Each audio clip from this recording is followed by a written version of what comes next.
जी, तो intermediate students जो कि 12th का एग्ज़ाम दे रहे हैं या जिन्होंने पिछले साल इंटरमीडिएट कंप्लीट कर लिया है, उनके लिए पंजाब यूनिवर्सिटी ने एडमिशन पॉलिसी का ऐलान कर दिया है। और जो अंडर ग्रेजुएट प्रोग्राम्स है पंजाब यूनिवर्सिटी के, उसके लिए उन्होंने टेस्ट को कंपलसरी कर दिया है। तो उसके बारे में हम इस वीडियो के अंदर डिस्कस करेंगे। तो बहुत ही इंपॉर्टेंट वीडियो है, स्पेशली जो 12th क्लास के स्टूडेंट्स एग्ज़ाम दे रहे हैं, जिनके कुछ ही दिनों में एग्ज़ाम ख़त्म हो जाएंगे, वो भी ये टेस्ट देंगे। और जो पिछले साल एग्ज़ाम दे चुके हैं, यानी जिन्होंने इंटरमीडिएट कंप्लीट कर लिया है।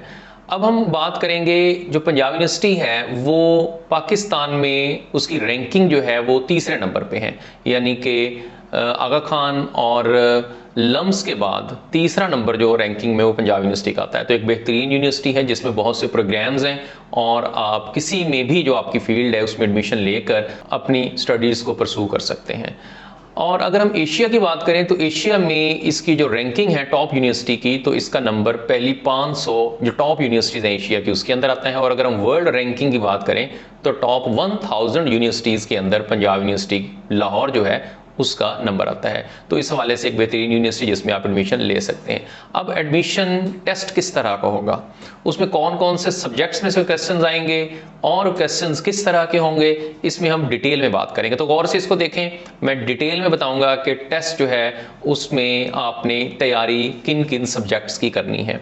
देखें, सबसे पहले अगर हम बात करें तो इंटरमीडिएट लेवल पे जिन्होंने एफएससी कर ली है, एफए किया है, प्री मेडिकल है, प्री इंजीनियरिंग है, या आर्ट्स के स्टूडेंट हैं या आईसीएस के स्टूडेंट्स हैं, सारे के सारे लोग इसमें टेस्ट में अपेयर्ड हो सकते हैं और उनके लिए अपने अपने सब्जेक्ट्स की कैटेगरीज हैं। अब यहाँ पर आपकी स्क्रीन पे एक टेस्ट जो स्केड्यूल है वो शो हो रहा है कि टोटल जो मार्क्स होंगे टेस्ट के वो 100 मार्क्स होंगे और जो टाइम है वो 2 घंटे होगा। और उन 100 मार्क्स की किस तरह से डिस्ट्रीब्यूशन की हुई है मैं वो पढ़ रहा हूँ और आपके यहाँ स्क्रीन पे भी शो हो रहा है। देखिए, वर्बल रीजनिंग जो है उसके 20 क्वेश्चन आएंगे, क्वांटिटेटिव रीजनिंग के 20 क्वेश्चन आएंगे। ये जो भी एग्जाम देंगे, चाहे वो एफए है, एफएससी, आईसीएस, उन्होंने 20 इंग्लिश और 20 जो रीजनिंग के क्वेश्चन है जो कि मैथमेटिक्स से रिलेटेड होंगे वो लाजमी उनसे पूछे जाएंगे। 40 सवाल तो ये हो गए। बाकी जो 60 क्वेश्चन हैं वो स्पेसिफिक सब्जेक्ट में से आएंगे, यानी जो इलेक्टिव सब्जेक्ट्स हैं। जैसा कि अगर किसी ने प्री मेडिकल किया हुआ है तो उसके टेस्ट के अंदर जो 60 क्वेश्चंस हैं वो बायोलॉजी, केमिस्ट्री और फिजिक्स से आएंगे। तो उसमें बायोलॉजी से 20 क्वेश्चंस, केमिस्ट्री से 20 क्वेश्चंस और फिजिक्स से 20, 60 ये हो गए। 20 क्वेश्चन जो है वो उसको मैट्रिक लेवल की मैथमेटिक्स में से पूछी जाएगी, आगे मैं फर्दर उसकी डिटेल भी बताता हूँ। और 20 क्वेश्चंस आपकी इंग्लिश की जो बुक है एफएससी की उसमें से आएंगे। तो 100 मार्क्स का ये आएगा। इसी तरह से अगर किसी ने प्री इंजीनियरिंग की हुई है तो उसमें क्योंकि मैथमेटिक्स होती है तो उसके सवाल जो है वो मैथमेटिक्स से, फिजिक्स से, केमिस्ट्री से 20-20 सवाल 60 ही होंगे और बाकी जो 40 क्वेश्चन है वो तो सबके लिए सेम ही होंगे। इसी तरह से अगर किसी ने कंप्यूटर साइंस में फिजिक्स के साथ किया है तो उसके जो सब्जेक्ट्स हैं जो कि जिसमें से 20-20 सवाल आएंगे उसमें फिजिक्स है, कंप्यूटर साइंस और मैथमेटिक्स है। अगर किसी ने कंप्यूटर साइंस जो यानी कि सीएसएस है वो किया हुआ है स्टैटिस्टिक्स में तो उसके स्टैटिस्टिक्स से 20 क्वेश्चन, कंप्यूटर साइंस से 20 क्वेश्चन और मैथमेटिक्स से 20 क्वेश्चन आएंगे। और अगर किसी ने कॉमर्स की हुई है तो उसमें अकाउंटिंग में से 20 सवाल, इकोनॉमिक्स में से 20 और कॉमर्स में से 20 सवाल, यानी ये 60 नंबर का। बाकी जो 40 हैं वो तो सबने ही करने हैं, यानी इंग्लिश और बेसिक मैथमेटिक्स मैट्रिक लेवल की।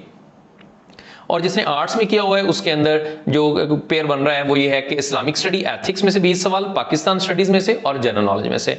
तो ये डिफरेंट सब्जेक्ट्स हैं, स्क्रीन पे आपके शो भी हो रहा है, तो आप देख लेंगे इसमें आपकी कौन सी कैटेगरी है, तो उसके अकॉर्डिंगली आपने इन सब्जेक्ट्स को प्रिपेयर कर लेना है।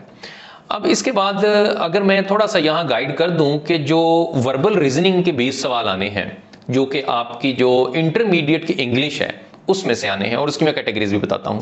और इसके अलावा जो क्वांटिटेटिव रीजनिंग है उसके 20 सवाल सबको ही आने हैं और वो आपकी जनरल मैथमेटिक्स जो कि आपने मैट्रिक में पढ़ी हुई है उसमें से सवाल आएंगे। लेकिन इसकी फर्दर कैटेगरीज क्या है, मसलन अगर मैं ये कहूं कि जो वर्बल रीजनिंग के 20 सवाल हैं उनमें 5 तरह की फर्दर इंग्लिश की कैटेगरीज हैं जिसमें से 4-4 सवाल हर कैटेगरी में से आएंगे। मसलन अगर मैं बात कर लूं इंग्लिश सेक्शन की तो उसमें एनालॉगी, इसमें से 4 सवाल आएंगे, सिनोनिम्स में से 4 क्वेश्चन आएंगे, एंटोनिम में से 4 सवाल आएंगे, सेंटेंस कंप्लीशन में से 4 और कॉम्प्रीहेंशन में से। तो इसका मतलब 20 सवाल इंग्लिश के होंगे।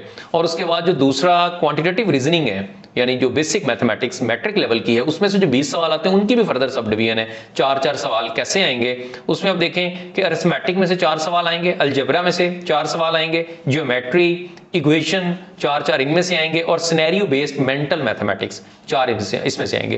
तो ये भी 20 क्वेश्चन जो है यहाँ पर हो चुके हैं।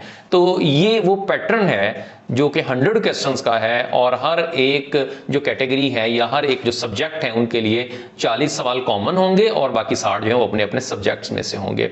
तो इसकी तैयारी के लिए मैंने यहाँ एक व्हाट्सएप ग्रुप का लिंक भी शेयर किया है डिस्क्रिप्शन के अंदर, आप उसको ज्वाइन कर लें। वहाँ इंशाल्लाह ताला हम इनकी आपको प्रिपरेशन भी करवाएंगे, फर्दर डिटेल आपको व्हाट्सएप नंबर पे प्रोवाइड कर दी जाएगी।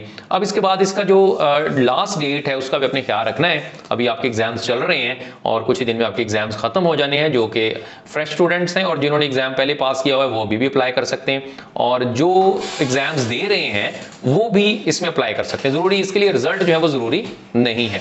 तो आपने इसको अप्लाई करने के लिए मैं लिंक जो है वो इस डिस्क्रिप्शन के अंदर दे दिया है, आप उस लिंक पे क्लिक करें इसको अप्लाई करने के लिए। और इसकी आखिरी जो तारीख है वो 9 जून है, यानी कि अभी जो 9 जून 2023 जो है इसकी लास्ट डेट है। और टेस्ट की जो डेट है अभी टेंटेटिव डेट है और मोस्ट प्रोबेबली वही होगी या उससे एक आध हफ्ता लेट हो सकती है। तो इसकी जो टेस्ट डेट वेबसाइट पर दी है वो 25 जून है।